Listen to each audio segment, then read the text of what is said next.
Biarlah acara ini membawa kita untuk bersekutu bersama dan makin dekat kepada Tuhan, makin mengerti siapa kita dan siapa Tuhan yang mengasihi kita. Sebelum kita memulai, kita akan berdiam diri, mempersiapkan hati dan pikiran kita untuk masuk dalam persekutuan MDT ini. Saat teduh dimulai.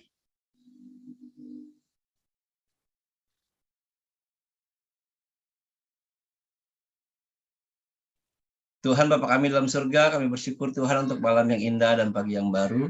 Kami bersyukur Tuhan untuk pagi yang indah ini, kembali Tuhan sediakan bagi kami untuk bersama-sama bersekutu melalui Zoom dan YouTube. Dan biarlah pujian dan firman Tuhan yang kami pelajari pagi hari ini membawa kita untuk lebih lagi dekat kepada Tuhan, lebih lagi mengenal siapa Tuhan yang begitu mengasihi kami. Terima kasih Tuhan, dalam nama Tuhan Yesus kami berdoa. Amin. Saudara, kita akan mulai dengan satu pujian. Pujian yang menceritakan tentang seorang perempuan Samaria di tepi sumur yang berjumpa dengan Tuhan Yesus. Seperti perempuan Samaria.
Amin, saudara.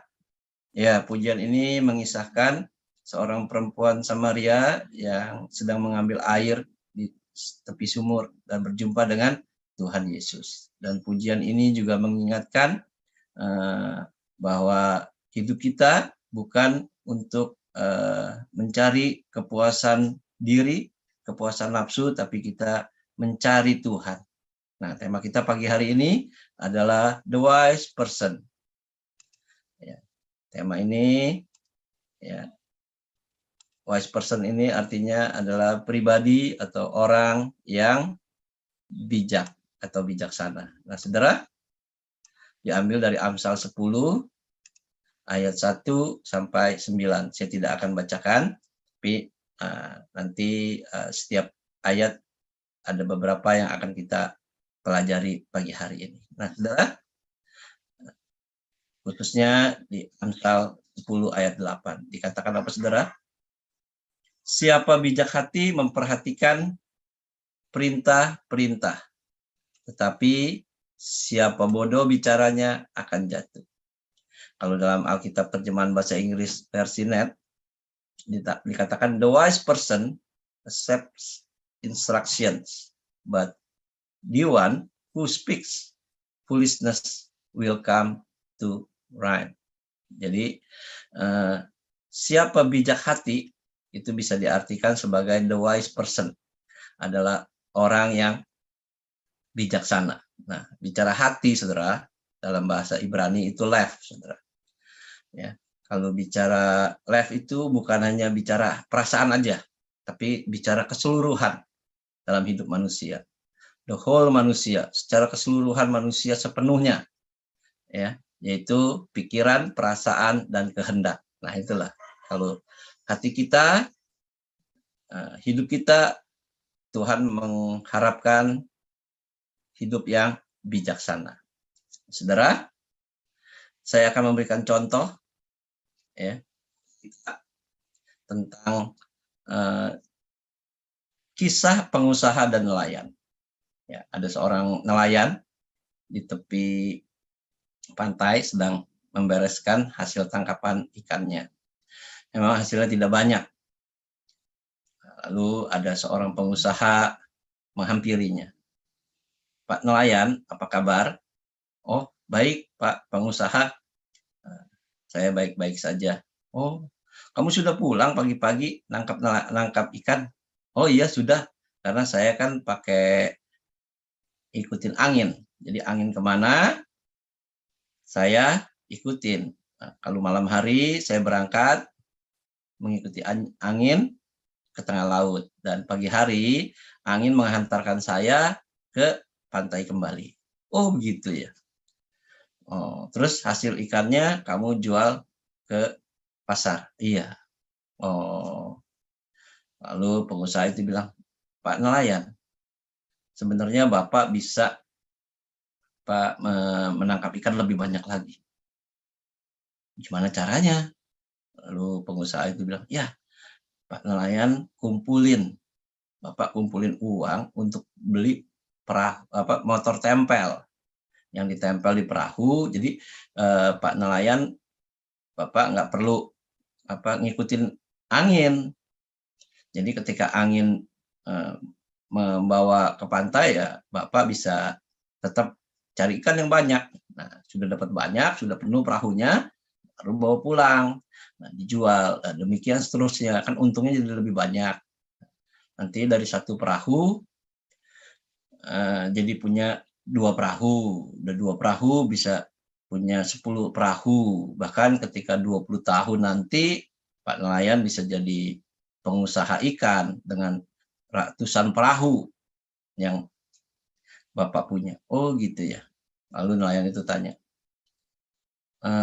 setelah itu ngapain Pak? Lalu pengusaha, iya setelah itu kayak saya nih. Ya. Saya sudah banyak uang, sudah apa, ya nggak perlu kerja lagi. Saya tinggal menikmati hidup. Lalu nelayan itu bilang, oh jadi Bapak menikmati hidup ya? Iya. Lalu nelayan itu bilang, Pak, saya nggak perlu punya motor tempel, nggak perlu punya ratusan perahu untuk santai, Pak. Saat ini saya juga lagi santai, katanya. Nah, saudara, 2 orang ini, yang mana yang bijak, saudara? Pengusahakah atau nelayankah?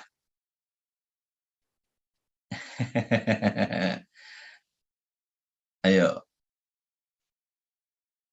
Kalau pengusaha bijak nggak? Ya, dia berusaha untuk memiliki harta yang banyak, ya, untuk memuaskan hidupnya. Nah, nelayan dia menikmati hidupnya, nggak perlu punya harta yang banyak. Ya, jadi yang wise, yang bijak, yang mana, saudara? Ya, ternyata dua-duanya tidak bijak, saudara. Kenapa? Nah, ini yang akan kita pelajari, ya. Karena pengusaha itu di dalam dirinya adalah hanya uang, uang, dan uang, harta, harta, dan harta. Dan kalau nelayan, dalam dirinya adalah hanya menikmati, ya, santai-santai, menikmati apa yang ada. Padahal tidak, saudara ya. Orang bijaksana adalah orang apa, saudara? Nah, ini dia. The wise person, orang yang bijaksana adalah kita harus takut akan Tuhan dan mengenal yang Maha Kudus. Nah, itu Amsal 9 ayat 10 dikatakan, permulaan hikmat adalah takut akan Tuhan dan mengenal yang Maha Kudus adalah pengertian. Jadi, sebenarnya orang bijaksana itu menurut Tuhan bukan orang yang kaya, bukan orang yang menikmati hidup, tapi orang yang takut akan Tuhan. Nah, pengusaha itu dia tidak takut akan Tuhan, dia takut akan miskin, saudara. Jadi dia bekerja terus mati-matian, ya, sampai akhirnya dia memiliki harta. Padahal, saudara, di Alkitab Tuhan katakan apa? Ada orang kaya yang bodoh, dia udah simpen hartanya di gudang, bergudang-gudang, lumbungnya begitu banyak. Akhirnya Tuhan bilang apa? Hari ini juga aku akan mengambil nyawamu. Nah, itu, saudara ya. Jadi kita, kalau orang bijaksana itu, ya, takut akan Tuhan, bukan takut akan miskin, bukan takut akan sakit, bukan takut akan malu, bukan takut akan setan, saudara ya, tapi takut akan Tuhan dan yang mengenal yang Maha Kudus. Nah, nelayan itu, saudara, dia hanya mengenal alam aja, saudara. Ya, dia kenalnya laut, dia cari ikan, dia nikmati angin laut, sepoi-sepoi di pantai, dia santai-santai, hanya mengenal alam aja. Padahal orang bijak dikatakan apa? Selain takut akan Tuhan, tapi mengenal Tuhan. Ya. Apa itu mengenal Tuhan? Yaitu hidup berinteraksi dengan Tuhan. Hidup, bahasanya rohani adalah berpengalaman dengan Tuhan. Nah, saudara yang sudah berpengalaman dengan Tuhan, ya puji Tuhan ya, indah sekali. Itulah orang yang bijaksana. Dan caranya gimana, saudara? Cara yang terbaik untuk memperoleh hal ini adalah dengan membaca firman Tuhan. Nah, di Amsal 10 ayat 8. Siapa bijak hati memperhatikan perintah-perintah, tapi siapa bodoh bicaranya akan jatuh. Jadi, the wise person adalah memperhatikan perintah-perintah. Perintah siapa, saudara? Ya, bukan perintah diri kita, tapi perintah apa? Perintah Tuhan. Ya. Nah, caranya dengan gimana? Baca Alkitab. Nah, saudara, penulis surat Yakobus juga ya mengatakan bahwa kita harus meminta pertolongan Tuhan untuk berhikmat. Jadi hikmat itu nggak bisa kita beli, hikmat itu nggak bisa kita cari, mau di gunung, mau di laut, ya, mau di lembah, nggak ada. Hikmat itu adanya dari sumbernya dari Tuhan. Maka Yakobus menulis, apabila di antara kamu ada yang kekurangan hikmat, ya, hendaklah ia memintanya kepada Allah. Ya, karena sumber hikmat adalah Tuhan. Ya. Nah, seperti siapa, saudara? Nah, sama seperti Raja Salomo, saudara. Ya. Raja Salomo itu memohon hikmat Allah, ya, untuk menolongnya memimpin bangsa Israel dalam 1 Raja 3 ayat 9. Dikatakan apa, saudara? Raja Salomo berkata, sebab itu Tuhan, berikanlah kiranya kepadaku kebijaksanaan yang kuperlukan untuk memerintah umat-Mu ini dengan adil dan untuk dapat membedakan mana yang baik dan mana yang jahat. Kalau tidak demikian, mana mungkin aku dapat memerintah umat-Mu yang besar ini. Nah, itu permintaan Raja Salomo, saudara ya. Dia minta sama Tuhan, kita pun harus minta sama Tuhan, ya. Dan bergantung pada Tuhan untuk supaya apa, saudara? Kita berjalan bersama dengan Tuhan dengan benar. Ya, jadi kalau kita minta sama Tuhan, mintalah hikmat kepada Tuhan. Untuk siapa? Untuk kita memimpin diri kita sendiri, keluarga kita, ya, teman-teman kita, dan orang-orang di sekitar kita untuk berjalan dengan benar. Nah, saudara, itulah Raja Salomo, saudara. Nah, lalu orang bijaksana, ya, penulis Amsal, yaitu Raja Salomo, mengatakan, untungnya kalau kita bijak, saudara. Bila kita bijak, yang pertama ada 3 untungnya, saudara ya. Yang pertama, akan mendatangkan sukacita bagi orang tua.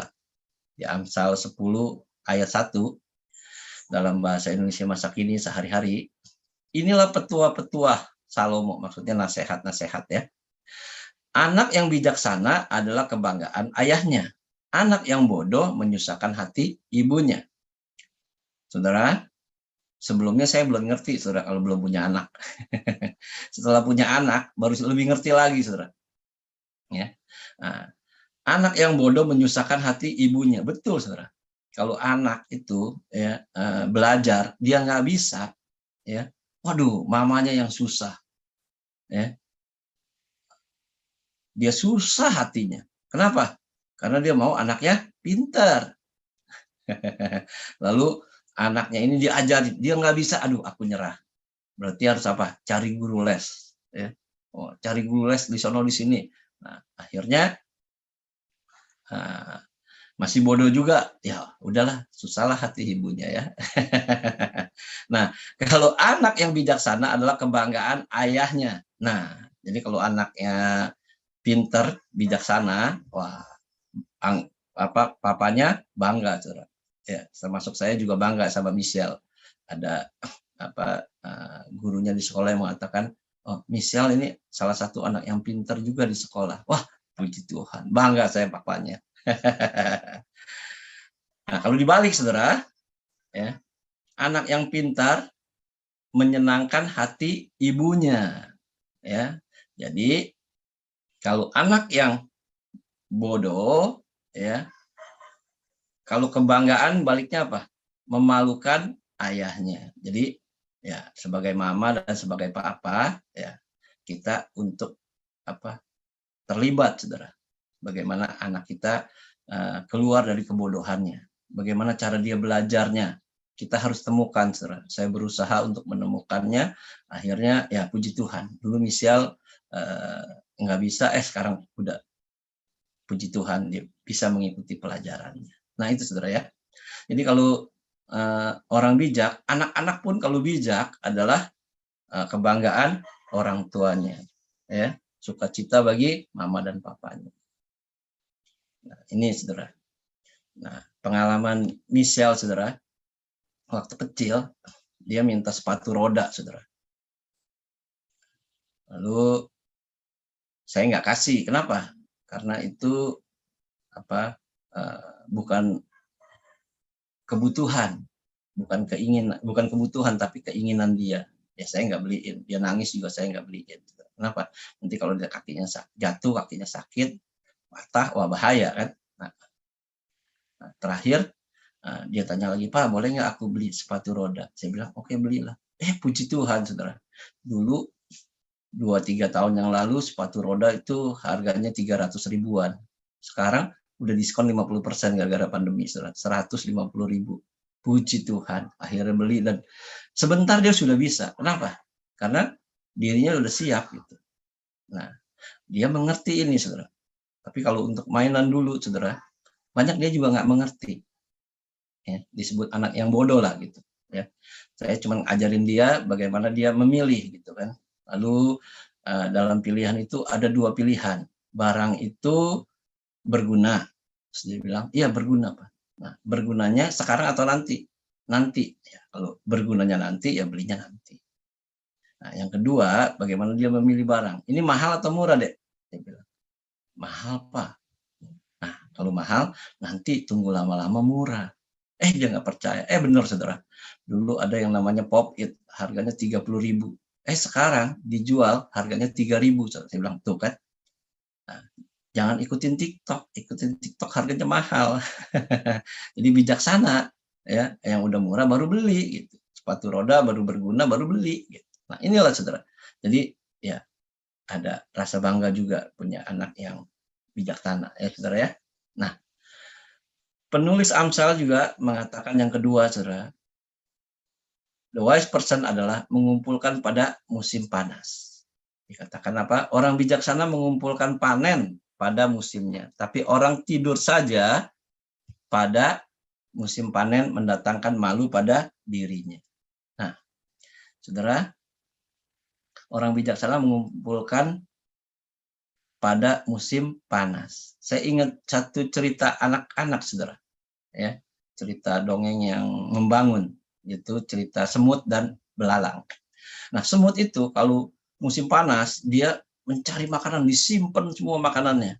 Lalu dalam lagu itu dikatakan, belalang hanya main-main saja, lari sono lari sini. Semut bilang, cari makan. Kata belalang, enggak lah, ngapain hidup enak begini cari makan, simpen-simpen makanan, main saja. Akhirnya musim salju turun dalam lagu itu, saudara. Ya, lalu apa yang terjadi? Belalang nggak ada makanan, kedinginan, kelaparan. Terpaksa dia ketuk rumahnya semut. Tok tok tok. Semut, ada makanan nggak? Aku lapar dan kedinginan nih. Tuh kan, semut bilang. Kamu sih disuruh kumpulin makanan nggak mau. Jadi aja sekarang kamu kelaparan dan kedinginan. Ayo masuklah. Lalu dikasih makanan semut, dan akhirnya belalang itu senang sekali, saudara. Dan ketika musim dingin berlalu, musim salju berlalu, musim panas, dia bantuin semut cari makan. Itulah cerita dari lagunya, saudara. Ya, jadi ya, jangan seperti pengusaha itu, saudara. Saya banyak bertemu dengan pengusaha, saudara ya. Banyak melihat dan mendengar juga banyak pengusaha-pengusaha mudanya tuh berjuang mati-matian. Ya. Orang-orang kerja 8 jam, dia kerja 12 jam. Orang kerja 12 jam, dia kerja 18 jam. Orang kerja 18 jam, dia kerja 24 jam. Akhirnya apa, saudara? Ya, sukses. Berhasil jadi pengusaha. Tapi apa yang terjadi, saudara? Seminggu bisa 2-3 kali dia keluar negeri, saudara. Ngapain? Berobat. Kenapa? Badannya rusak karena dia bekerja dengan mati-matian. Dan di hari tuanya dia pikirin hanya uangnya untuk biaya pengobatan saja. Jangan sampai, saudara. Dan juga jangan sampai seperti nelayan itu yang tidak bijaksana. Ya, ikutin alam aja, jalanin aja. Dapat ikan sedikit, ya udah, emang rezekinya segini. Enggak, saudara. Ya, tapi tetap berusaha. Itulah yang disebut orang bijaksana, yang mengumpulkan pada musimnya. Ya. Nah, yang ketiga, saudara. Ya, penulis Amsal, Raja Salomo juga mengatakan bila kita bijak akan memperhatikan perintah-perintah. Nah, Amsal 10 ayat 8, siapa bijak hati memperhatikan perintah-perintah. Itu memperhatikan firman Tuhan. Itu hidup yang takut akan Tuhan dan mengenal Tuhan. Menikmati Tuhan. Ya. Itulah hidup yang indah. Nah, contohnya, saudara, ya inilah pujian yang tadi yang kita dengar. Perempuan Samaria di tepi sumur yang berjumpa dengan Tuhan Yesus. Saudara, kenapa dia ambil air? Itu ketika orang tidak ambil air, saudara. Kenapa? Karena kan dia suaminya 5 bahkan 6, ya kan? Dan itu aib pada saat itu, saudara. Tapi sekarang banyak artis bangga, saudara ya. punya suami 5 atau 6 ganti-gantian itu, saudara ya. Kawin cerai. Ada banyak, saudara, dan mereka merasa bangga. Ya, emang zaman udah terbalik. Kalau dulu dia malu, saudara. Nah, perempuan Samaria ini dia ambil airnya nggak pagi-pagi, di mana jam sibuk ibu-ibu pada cuci baju, pada ambil air ya di sumur itu, saudara. Dan kalau dia datang pagi-pagi bareng-bareng mereka, apa yang dia dapetin? Kalau nggak ejekan-ejekan, hinaan, pokoknya bully-bully lah, semua dibully. Iya kan? Padahal perempuan Samaria ini mungkin ya, saudara ya, karena dia perempuan yang tipenya itu tipe yang princess, yang nggak bisa hidup sendiri, ya mau nggak mau dia harus menikah, harus ada suami yang bersama dengan dia tidak bisa. Atau dorongan seksnya itu kalau 1 sampai 10, dia 9 sampai 10 gitu. Jadi dia harus melakukan hubungan suami istri supaya dorongan itu bisa dilakukannya. Nah, saudara. Jadi dia ini orang pintar, saudara, pintar. Daripada dia diejek, daripada dia dimalu-maluin, ya. Sakit hati nggak kalau udah dihina-hina? Sakit hati. Daripada dengar hinaan, lebih baik nggak dengar, saudara ya. Jadi ambil airnya, tunggu ibu-ibu yang lain udah pada pergi, baru dia ambil air. Pintar nggak ibu ini? Pintar ya, perempuan Samaria ini pintar ya. Dia tahu daripada sakit hati, lebih baik sakit gigi. Ambil air sendirian. Nah, lalu dia berjumpa dengan Tuhan Yesus. Dan tahu nggak peristiwa ini kebetulan atau tidak? Injil Yohanes menulis, dikatakan Tuhan Yesus harus melintasi daerah Samaria.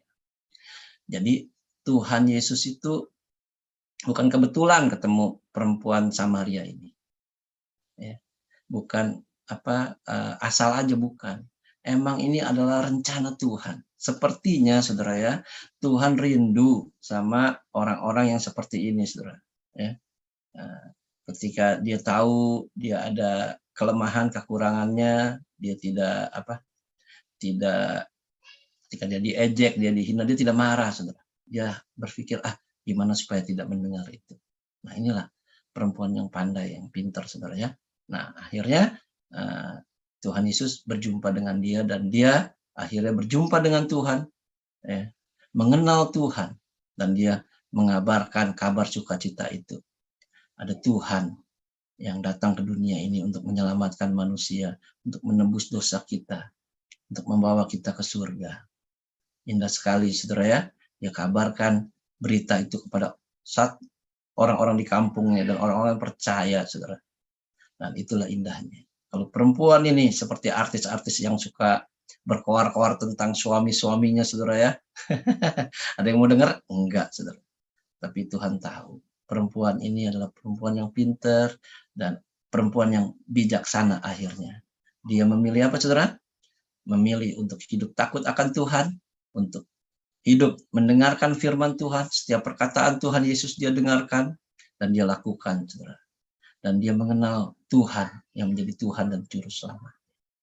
Inilah, saudara, the wise person, perempuan Samaria. Biarlah kita menjadi perempuan Samaria yang tidak haus akan menikmati dunia ini. Tidak haus akan menikmati harta kekayaan dunia ini. Tapi kita haus akan Tuhan. Kita mau hidup takut akan Tuhan. Kita mau hidup mengenal Tuhan. Berpengalaman dengan Tuhan. Inilah yang indah. Inilah yang Tuhan sebut the wise person. Orang yang bijaksana. Biar kita belajar menjadi orang yang bijaksana di mata Tuhan. Kita berdoa. Tuhan Bapa kami dalam surga, kami bersyukur Tuhan untuk pagi hari ini. Kami belajar firman Tuhan dari seorang perempuan Samaria yang bijaksana. Yang ketika dia haus, dia mencari Tuhan. Dia lapar, dia mencari Tuhan. Dia mencari kebenaran firman Tuhan. Dan dia berjumpa dengan Tuhan dan hidup berpengalaman dengan Tuhan.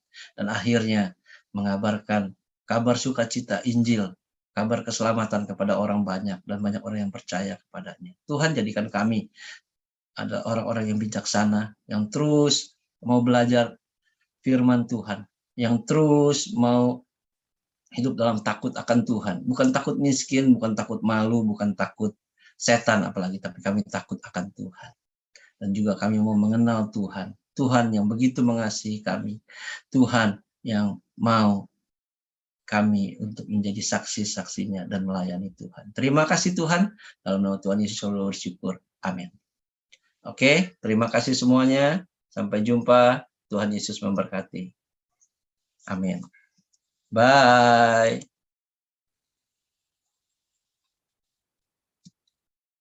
Bye semua.